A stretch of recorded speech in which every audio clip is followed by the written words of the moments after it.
Hello student, your welcome on math science 96 है। देखिए, आज हम कक्षा 10 की एनसीईआरटी बुक साइंस का अध्याय फर्स्ट है, जिसका नाम है रासायनिक अभिक्रिया एवं समीकरण पढ़ेंगे। ठीक है ना। तो इस चैप्टर को हमने संयोजन अभिक्रिया तक कवर कर लिया था। अब हम नेक्स्ट अभिक्रिया पढ़ने वाले हैं इस वीडियो में। नेक्स्ट अभिक्रिया है आपकी वियोजन या अपघटन अभिक्रिया। कौन सी है? वियोजन या अपघटन अभिक्रिया है आपकी। आज हम उसको इस वीडियो के माध्यम से कवर करेंगे। अब देखिए, वियोजन अभिक्रिया में एकल अभिकर्मक भाग लेता है और एकल अभिकर्मक टूटकर दो या दो से अधिक उत्पाद का निर्माण करता है। ठीक है ना। तो वियोजन अभिक्रिया पढ़ने से पहले मैं आपको एक एक्सपेरिमेंट बताना चाहता हूं। तो देखिए, एक्सपेरिमेंट देखते हैं हम सबसे पहले, ताकि हमको यानी वियोजन अभिक्रिया याद हो जाए। अगर आप एक्सपेरिमेंट के जरिए ऐसे वियोजन अभिक्रिया को आप पढ़ेंगे तो आप जिंदगी में कभी भी वियोजन अभिक्रिया को भूलेंगे ही नहीं। ठीक है ना। तो चलते हैं हमें एक्सपेरिमेंट की तरफ। देखिए स्टूडेंट, मैं आज आपको एक एक्सपेरिमेंट करके बताता हूँ वियोजन अभिक्रिया का। आप वियोजन अभिक्रिया को जिंदगी में नहीं भूलेंगे। ठीक है ना। तो एक बात बता देता हूँ एक्सपेरिमेंट करने से पहले कि वियोजन अभिक्रिया में एकल अभिकर्मक ही भाग लेता है और एकल अभिकर्मक टूटकर दो या दो से अधिक उत्पादों में टूट जाता है। ठीक है ना। तो यहाँ पर हम एक एक्सपेरिमेंट करेंगे। तो ये है आपके सामने एक हथौड़ी और ये है एक ईंट का टुकड़ा। ठीक है ना। तो इसको मानेंगे हम एक अभिकर्मक जो अभिक्रिया में भाग लेगा। ठीक है ना। तो एक ही है। अब हम इसको हथौड़ी के चोट से इसको तोड़ेंगे। क्या करेंगे? इसको हथौड़ी के चोट से तोड़ेंगे। तब देखिए, एकल अभिकर्मक टूटकर कितने भागों में विभाजित हो जाता है। तो देखिए यहाँ पर एक्सपेरिमेंट। तो देखिए, आपने देखा कि यहाँ पर हमने एक ईंट ली थी, एक ईंट का टुकड़ा लिया था। अब इसको एक हथौड़ी की चोट से पीटा गया तो यानी इसके कई टुकड़े हो गए, यानी 1 2 3 4 5। और ये छोटा इसको हटा देते हैं। तो देखिए यहाँ पर कितने टुकड़े हो गए? 5 टुकड़े हो गए। तो यहाँ पर एक ईंट का टुकड़ा जब हमने इसको हथौड़ी के चोट से मारा तो ये कितने भागों में विभाजित हो गया? 5 भागों में विभाजित हो गया। तो हम इसी के जरिए वियोजन अभिक्रिया को अपने दिमाग में फिट कर लेंगे। ठीक है ना। यानी ऐसी अभिक्रिया जिसमें एकल अभिकर्मक भाग लेकर वह उसको यानी विद्युत के द्वारा तोड़ा जाए या फिर ऊष्मा के द्वारा तोड़ा जाए या फिर उसको सूर्य के प्रकाश के द्वारा तोड़ा जाए, तो वह यानी दो या दो से अधिक उत्पादों में टूट जाता है। ठीक है ना। तो यहाँ पर हमने किसके द्वारा तोड़ा? इसको हथौड़ी के द्वारा। हम हमारे सिलेबस के अंदर 3 प्रकार की वियोजन अभिक्रिया पढ़ेंगे। ठीक है ना। एक विद्युत अपघटन अभिक्रिया, अपघटन का दूसरा नाम है वियोजन। ठीक है ना। वियोजन बोल लो चाहे अपघटन अभिक्रिया बोल लो। तो यहाँ पर मैंने ऐसे ईंट के टुकड़े को किससे तोड़ा? हथौड़ी से। हम हमारे सिलेबस के अंदर एकल अभिकर्मक को विद्युत के द्वारा तोड़ेंगे और एकल अभिकर्मक को ऊष्मा के द्वारा तोड़ेंगे और एकल अभिकर्मक को हम प्रकाश के सूर्य के जो प्रकाश है उसकी सहायता से तोड़ेंगे। ठीक है ना। तो एकल अभिकर्मक टूटकर दो या दो से अधिक उत्पादों में विभाजित हो जाता है। ठीक है ना। तो कमेंट करके बताना आपको ये एक्सपेरिमेंट कैसा लगा। ठीक है ना। अब चलते हैं हम हमारे सिलेबस की ओर। तो इसी को ही अपने दिमाग में रखना कि एकल अभिकर्मक टूटकर दो या दो से अधिक उत्पादों में विभाजित हो जाता है, उसे हम वियोजन या अपघटन अभिक्रिया कहते हैं। ठीक है ना। तो चलते हैं हम हमारी जगह पर। ठीक है। हेलो स्टूडेंट, अभी अभी आपने एक एक्सपेरिमेंट देखा जिसमें हमने एक ईंट का टुकड़ा लिया था, उसको यानी हथौड़ी से तोड़ा गया था। तो उसे ईंट के टुकड़े कितने हो गए थे भैया? 5 टुकड़े हो गए थे। तो इसके जरिए आप अनुमान लगा सकते हैं कि एकल अभिकारक टूटकर दो या दो से अधिक उत्पाद का निर्माण करता है, उसे हम वियोजन या अपघटन अभिक्रिया कहते हैं। ठीक है ना। तो देखिए यहाँ पर मैंने आपके लिए वियोजन और वियोजन अभिक्रिया बोल लो या अपघटन अभिक्रिया बोल लो, तो इसकी हमने परिभाषा लिख ली है। तो ऐसी अभिक्रिया जिसमें एकल अभिकारक टूटकर दो या दो से अधिक उत्पाद बनाता है उसे वियोजन या अपघटन अभिक्रिया कहते हैं। ठीक है ना। तो आगे होगा आपकी समझ में कि एकल अभिकारक टूटकर दो या दो से अधिक उत्पाद बनाता है उसे हम वियोजन या अपघटन अभिक्रिया कहते हैं। अब देखिए यहाँ पर हमें एक रासायनिक समीकरण देने वाले हैं। जैसे में तो देखिए यहाँ पर हम लेते हैं फेरस सल्फेट लेते हैं। क्या लेते हैं? Ferrous sulphate. फेरस सल्फेट का रासायनिक सूत्र होता है FeSO4। क्या होता है? FeSO4। ये है आपका फेरस सल्फेट। क्या है भैया? ये फेरस सल्फेट है। ठीक है ना। इस फेरस सल्फेट को गर्म किया जाता है। क्या किया जाता है भैया? गर्म, यानी इसको में ऊष्मा दी जाती है। तो या दो, ये फेरस सल्फेट दो या दो से अधिक उत्पादों में टूट जाता है। तो देखिए उत्पाद के रूप में हमको फेरिक ऑक्साइड प्राप्त होगा जिसका रासायनिक सूत्र होता है Fe2O3। ये है आपका फेरिक ऑक्साइड। क्या है भैया? Ferric oxide. और फेरिक ऑक्साइड के साथ साथ एक सल्फर डाइऑक्साइड गैस भी प्राप्त होती है। ये फेरिक ऑक्साइड हमको ठोस अवस्था में प्राप्त होता है और ये फेरस सल्फेट भी हमारा ठोस ही अवस्था में होता है। क्या प्राप्त होता है हमको? फेरिक ऑक्साइड के साथ साथ सल्फर डाइऑक्साइड गैस प्राप्त होती है और हमको सल्फर ट्राइऑक्साइड गैस भी प्राप्त होती है। ठीक है ना।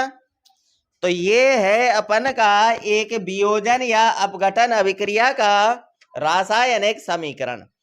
तो देखिए फेरस सल्फेट को जब गर्म किया जाता है यानी उसमें ऊष्मा दी जाती है तो ये फेरिक ऑक्साइड, सल्फर डाइऑक्साइड और सल्फर ट्राइऑक्साइड गैस में टूट जाता है। तो यहाँ पर आप देख सकते हैं कि फेरस सल्फेट एकल अभिकारक है और ये एकल अभिकारक टूटकर 3 उत्पाद बना रहा है। कितने उत्पाद बना रहा है भैया? 3 उत्पाद बना रहा है। इनका भी नाम लिख लीजिए यहाँ पर। SO2 का नाम क्या है भैया? Sulphur dioxide. इसका नाम है सल्फर डाइऑक्साइड। क्या है भैया? Sulphur dioxide. और SO3 का रासायनिक नाम है सल्फर ट्राई ऑक्साइड। ठीक है। तो अभिक्रिया के माध्यम से आप समझ गए होंगे कि एकल अभिकारक टूटकर दो या दो से अधिक उत्पाद बनाता है उसे हम वियोजन या अपघटन अभिक्रिया कहते हैं।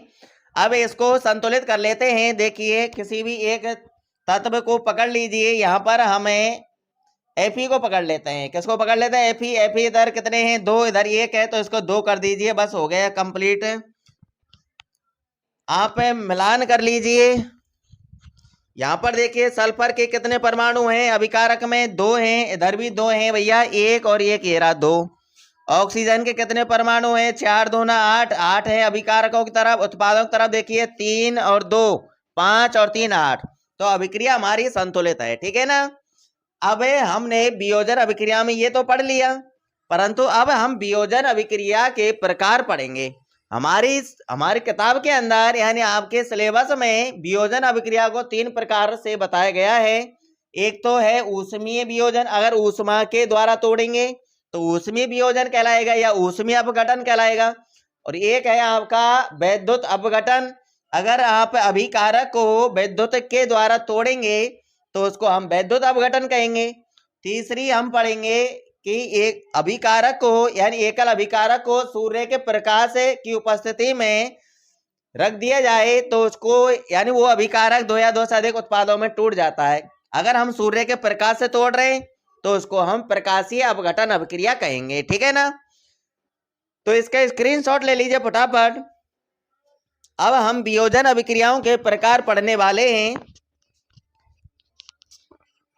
और एक बात बता देता हूं, जो स्टूडेंट इस वीडियो को पहली बार देख रहा है वो भैया चैनल को सब्सक्राइब कर ले, ताकि मेरी वीडियो का प्रत्येक नोटिफिकेशन आप सभी तक पहुंच जाए और आप डेली अध्ययन कर सकें, ठीक है ना।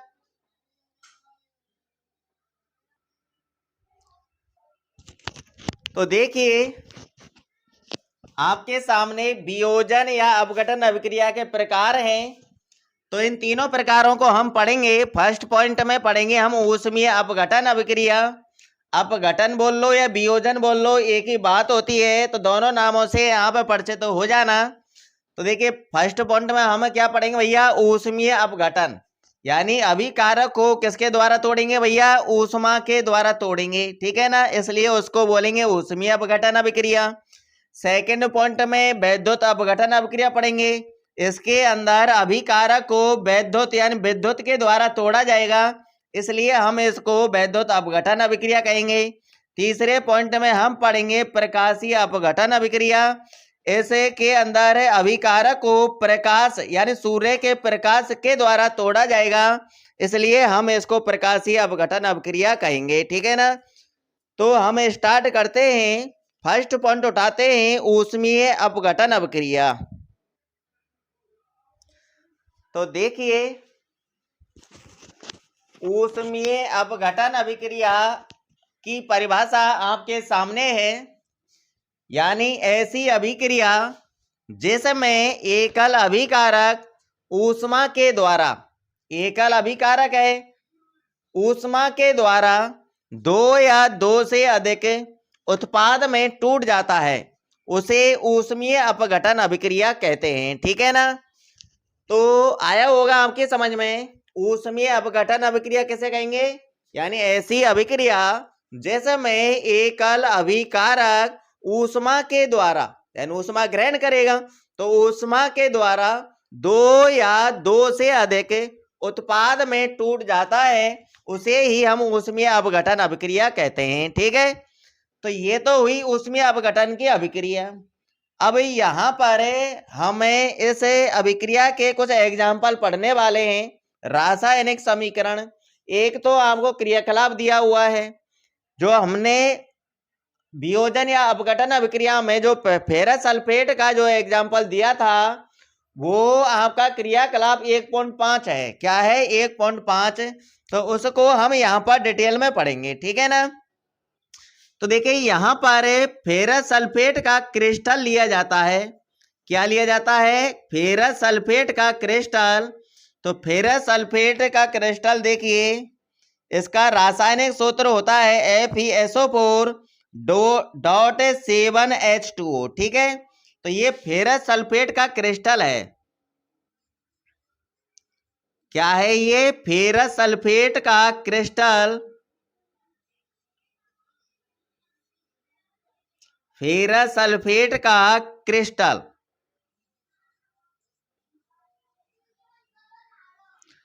अब फेरस सल्फेट आपने ये नहीं देखा होगा FeSO4.7H2O।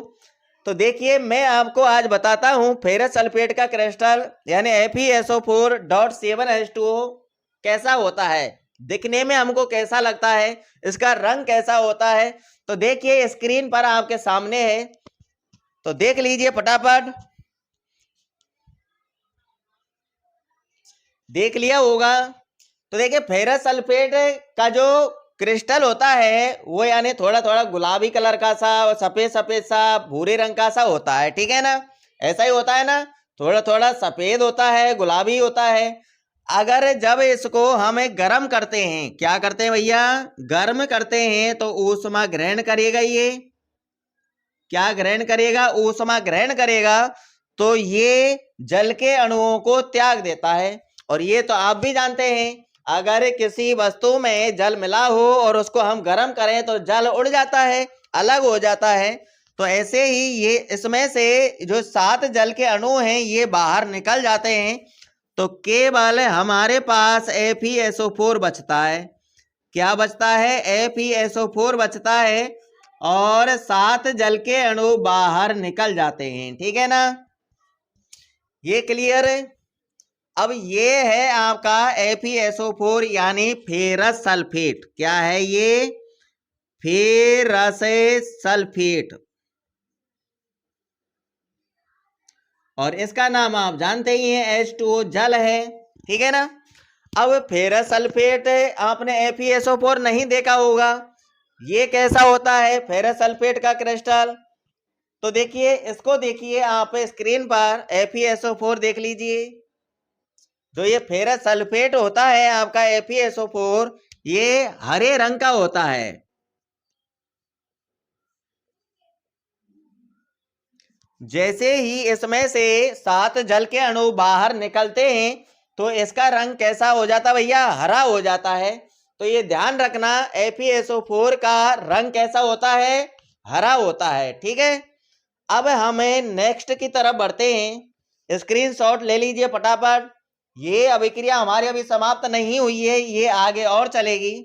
अब इसको गर्म करते जा रहे हैं, गर्म करते जा रहे हैं तो ये भी टूटेगा, ठीक है ना। FeSO4 फेरस सल्फेट 2 या 2 से अधिक उत्पाद बनाएगा। तो देखिए ये परिभाषा में मिटा रहा हूं यहां पर।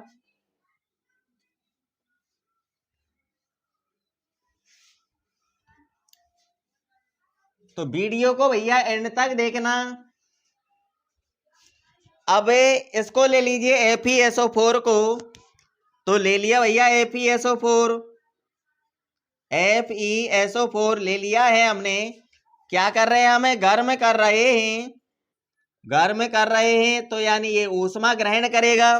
क्या है ये भैया FeSO4, ये हमने अभी अभी पढ़ा है भैया, ये फेरस सल्फेट है। क्या है, फेरस सल्फेट है। इसका रंग कैसा होता है भैया, इसका रंग हरा रंग होता है, ठीक है ना। कैसा होता है, हरा रंग होता है।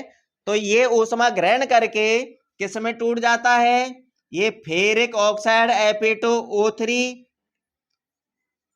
फेरिक ऑक्साइड,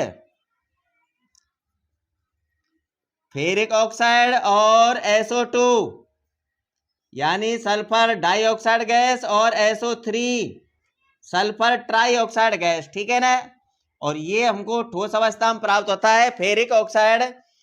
तो हम कहेंगे कि फेरस सल्फेट को जब गर्म किया जाता है तो ये ऊष्मा ग्रहण करके फेरिक ऑक्साइड, सल्फर डाइऑक्साइड और सल्फर ट्राइऑक्साइड में टूट जाता है। तो भैया यहाँ पर इसके रंग पर ध्यान दीजिए कि फेरस सल्फेट का रंग तो होता है हरा, तो फेरिक ऑक्साइड का रंग जो होता है ये भूरे रंग का होता है। कैसा होता है, भूरा रंग होता है भैया इसका। आपने नहीं देखा होगा फेरिक ऑक्साइड, तो देखिए मैं बताता हूं, देख लीजिए स्क्रीन पर आपके सामने है फेरिक ऑक्साइड, देख लिया। तो देखिए फेरिक ऑक्साइड का रंग कैसा होता है भैया, भूरा रंग होता है, ठीक है ना। आगे होगा समझ में, अभिक्रिया पूरी आगे समझ में। एक बार फिर से रिपीट कर लेते हैं। फेरस सल्फेट के क्रिस्टल यानी FeSO4.7H2 इसको गर्म किया जाता है तो ये जल के अणु बाहर निकल जाते हैं इसमें से, तो FeSO4 प्राप्त होता है हमको। इसको बोलते हैं फेरस सल्फेट, इसका रंग हरा रंग होता है। फिर इसको और आगे गर्म किया जाता है तो ये फेरस सल्फेट फेरिक ऑक्साइड और सल्फर डाइऑक्साइड और सल्फर ट्राइऑक्साइड में टूट जाता है। तो इसके रंग की बात करें हमें तो ये इसका जो हरा रंग है, हरा रंग भूरे रंग में बदल जाता है, ठीक है ना। तो यही हमारी ऊष्मीय अपघटन अभिक्रिया है। तो यहां पर हम एक एग्जांपल और पढ़ेंगे, तो मिटा देता हूं मैं।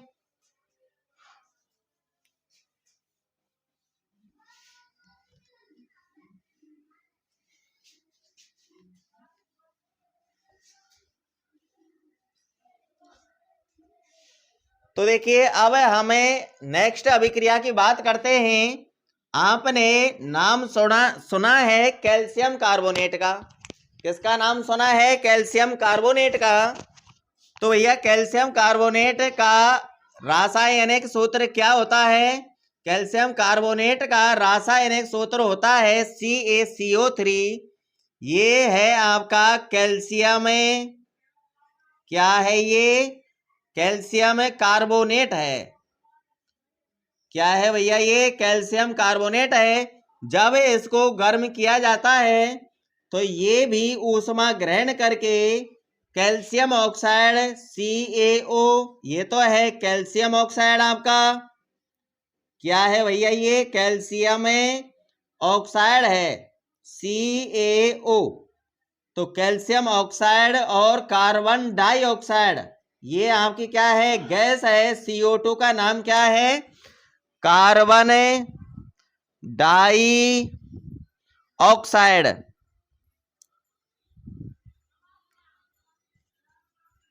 तो जब कैल्शियम कार्बोनेट को गर्म किया जाता है तो ये कैल्शियम ऑक्साइड और कार्बन डाइऑक्साइड में विभाजित हो जाता है।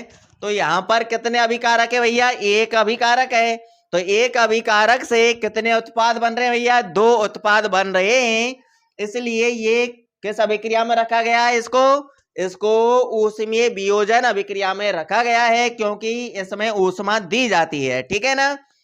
और हम नेक्स्ट एग्जाम्पल की बात करें, संतुलित करना चाहेंगे। संतुलित है ये हमारा रासायनिक समीकरण। पिछला नहीं किया था, हम उसमें वियोजन या अपघटन अभिक्रिया हम कर चुके थे। आप यहाँ पे भी कर लेना, ठीक है ना। जो पिछली रासायनिक अभिक्रिया थी ना, यहाँ पर लिखी थी अपन ने FeSO4 equal to Fe2O3 plus SO2 plus SO3, ठीक है ना। अब नेक्स्ट एग्जाम्पल और देखिए। हाँ भाई, CaO क्या है भैया आपका?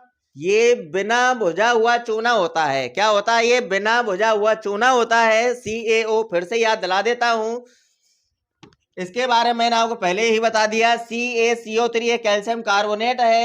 आपको याद होगा कि संगमरमर का रासायनिक सूत्र भी यही होता है, CaCO3, ठीक है ना। अब हमें एक और रासायनिक अभिक्रिया की बात करते हैं, लेड नाइट्रेट की बात करते हैं, जिसका रासायनिक सूत्र है PbNO3 का होल ट्वाइस। PbNO3 का होल ट्वाइस ये है आपका लेड नाइट्रेट। क्या है भैया? लेड नाइट्रेट है ये आपका। लेड नाइट्रेट को मैंने पिछली वीडियो में बता दिया है। अगर आपको यहां पर देखना है तो देख लीजिए फटाफट। लेड नाइट्रेट को देखिए फटाफट। देख लिया? लेड नाइट्रेट का रंग कैसा होता है भैया? सफेद होता है। कैसा होता है? सफेद। और जब इसको गर्म किया जाता है तो ये ऊष्मा ग्रहण करके उत्पाद के रूप में क्या बनाता है, पता है आपको? देखिए PbO, ये है लेड ऑक्साइड। क्या है भैया? लेड ऑक्साइड है ये PbO। लेड ऑक्साइड का निर्माण करता है। और भैया NO2 nitrogen die oxide gas प्राप्त होती है। क्या है ये?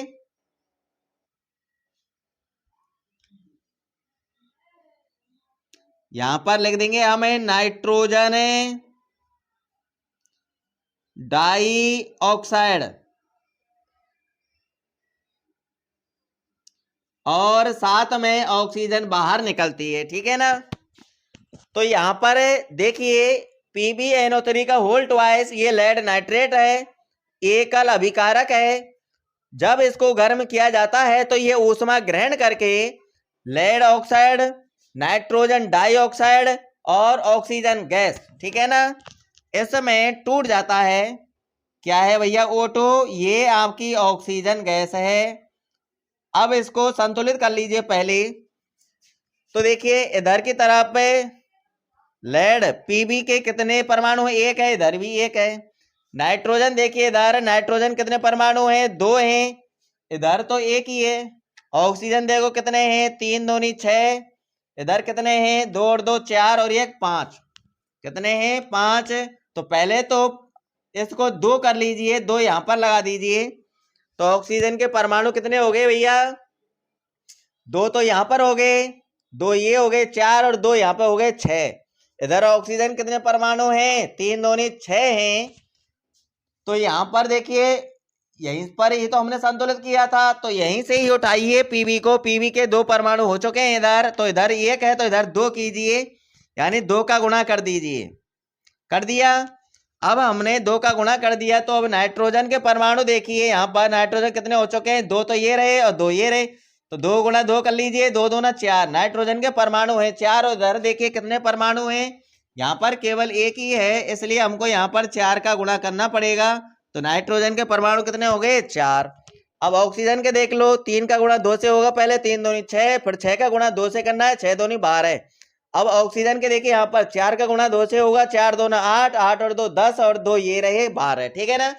अब ये हमारी रासायनिक अभिक्रिया संतुलित है, तो हम कह सकते हैं कि लेड नाइट्रेट एकल अभिकारक है, ये ऊष्मा ग्रहण करके लेड ऑक्साइड, नाइट्रोजन डाइऑक्साइड और ऑक्सीजन गैस प्रदान करता है।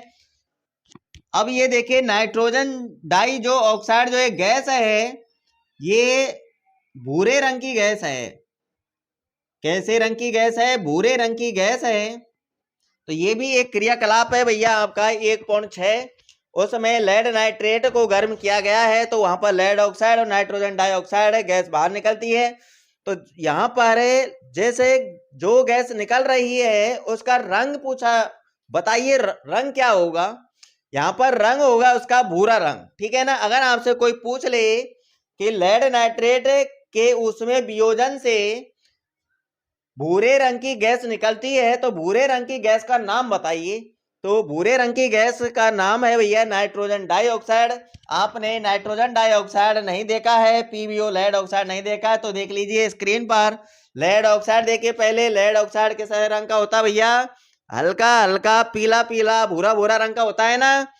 अब नाइट्रोजन डाइऑक्साइड का रंग देखिए, नाइट्रोजन डाइऑक्साइड गैस का रंग है, आपको नजर आ रहा है भैया भूरा रंग है। कैसा है? भूरा रंग, ठीक है ना। तो ये तो अभिक्रिया हो गई हमारी ऊष्मीय वियोजन अभिक्रिया।